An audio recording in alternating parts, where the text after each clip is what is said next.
हमारी हिस्ट्री का first chapter जो हमने फर्स्ट पार्ट कर लिया था, आज हम उसका सेकंड पार्ट कंटिन्यू कर रहे हैं। सेकंड पार्ट शुरू कर रहे हैं। Why when do we continue to associate history with the string of dates, यानी कि फिर अगर हमने ऊपर पढ़ा था, जो हमारा फर्स्ट पार्ट कंप्लीट हो गया था, अगर डेट्स इतनी ज़्यादा इंपॉर्टेंट नहीं होती या एक पर्टिकुलर डेट फिक्स नहीं होती हैं, तो हम डेट्स के साथ इतने ज़्यादा चिपके हुए क्यों रहते हैं? जब भी हिस्ट्री की बात होती है तो पर्टिकुलर डेट की ही बात क्यों की जाती है? This association has a reason.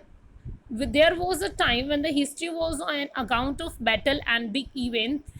It was about rulers and their policies. A historian wrote about the year a king was crowned. यानी कि डेट्स किस तरीके की होती हैं, यानी कि कोई बैटल हो या कोई बड़ा इवेंट हो या फिर किसी राजा को क्राउन मिला हो उस दिन, कोई राजा की शादी हुई हो उस दिन, किसी को बच्चा हुआ हो, कोई युद्ध हार गया हो, किसी की डेथ हो गई हो, इन तरीके की जो डेट्स होती हैं इनको याद रखा जाता है, ये बहुत ज़्यादा इम्पॉर्टेंट मानी जाती है। यानी कि डेट्स उन इवेंट्स की इम्पॉर्टेंट होती हैं जो जिस दिन पर्टिकुलर डे को कोई इम्पॉर्टेंट काम हुआ हो। It was about rulers and their policies. Historians wrote about the year a king was crown, the year he married, the year he had a child, the year he fought a particular war, the year he died. उस time पर भी year record किया जाता है, particular year particular दिन नहीं record किया जाता।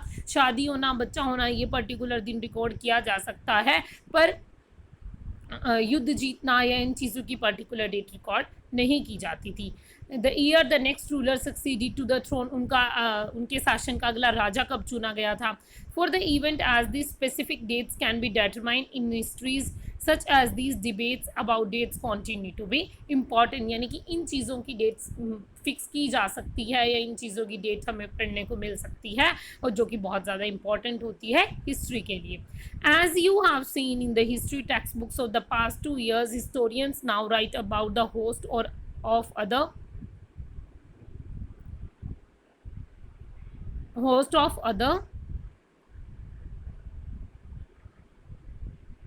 Historian now right about a host of other issues and other questions. बहुत सारे अदर इशूज़, यानी डेट के अलावा भी बहुत सारे इशूज़ और बहुत सारे क्वेश्चंस के बारे में हम पढ़ते हैं.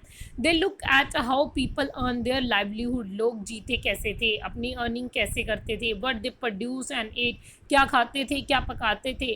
Now cities developed and markets come up, how kingdoms were formed, how new ideas spread and how cultures and society change. यानी कि कैसे नए आइडिया डेवलप हुए थे, कैसे नई मार्केट्स बनी थी, कैसे सोसाइटी चेंज हुई है, कैसे नया और पुराना कल्चर में चेंजेस आए हैं. इस तरीके की चीज़ें भी हमारी हिस्ट्री में पढ़ी जाती हैं. विच डेट्स, यानी कि कौन सी डेट्स या फिर कौन सा क्राइटेरिया फिक्स किया जाता था पर्टिकुलर डेट्स को इम्पॉर्टेंट बनाने के लिए. By what criteria do we choose a set of dates as a important? The dates were select the dates around which we compose our story of the past are not important on their own. They become vital because of focus on a particular set of event as a important as if we see begin to look at a new issues, a new set of dates will appear significant. यानी कि उस दिन कोई important काम हुआ हो तो वो डेट अगर हम फिक्स कर रहे हैं तो वो हम चीज़ देखते हैं कि वो दिन जो है, वो डेट जो है, वो सिग्निफिकेंट बन जाती है. Consider an example in the historian written by the British historians in India. The rule of each governor general was important. These histories begin with the rule of first governor general Warren Hastings and end up with the last viceroy Lord Mountbatten. In the separate chapters we read about the others. यानी कि इस chapter में, यानी कि यहाँ पर अगर हम एक एग्जांपल लेते हैं, यानी कि जिस दिन हमारे इंडिया के जो ब्रिटिशर्स थे वो फर्स्ट जनरल या फर्स्ट गवर्नर बने थे, वो एक डेट इंपॉर्टेंट डेट फिक्स कर दी जाती है. यानी डेट्स को इंपॉर्टेंट किस तरीके से बनाया जाता है वो यहाँ पर इन्होंने एक एग्जाम्पल लेकर हमें दिखाया है. हैसिंगटन, वेल्सली, वेंटिक, ये सब नाम है. Dalhousie, Canning, Lytton, Ripon, Curzon, Hardinge, Irwin. It was a seemingly never ending succession of the governor generals and the viceroys. यानी कि जनरल कंटिन्यू बनते रहे, और ये जितनी भी डेट्स थी, यानी जिस दिन ये लोग सब गवर्नर जनरल बने थे हमारे भारत के लिए, ये सारी डेट्स क्या थी, इंपॉर्टेंट हो गई. All the dates in these histories books were linked to these personalities. All the dates in these histories books were linked to their these personalities, to their activities, policies, achievements.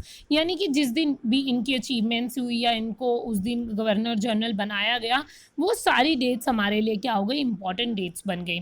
It was if there was nothing outside their life was important for us to know. यानी कि इनकी life के बारे में हमारे जानना हमारे लिए इम्पॉर्टेंट बन गया. The chronology of the life mark the different chapters of the history of the British India. यानी कि इनकी जो लाइफ है उसके लिए डिफरेंट डिफरेंट चैप्टर्स बनाए गए हैं. क्यों बनाए गए हैं डिफरेंट डिफरेंट चैप्टर्स इसके लिए? Can we not write about the history of this period in a different way? क्यों नहीं हम लिख सकते और कोई तरीके से? How do we focus on the activities of different groups and classes in India society with the format of history of the governor generals. लाइक इस तरीके से, किस तरीके से हम जो गवर्नर जनरल्स थे उनकी लाइफ पर फोकस कर सकते हैं. When we write history or a story, we divide it into chapters. हम chapters में डिवाइड करते हैं और हम ऐसा क्यों करते हैं?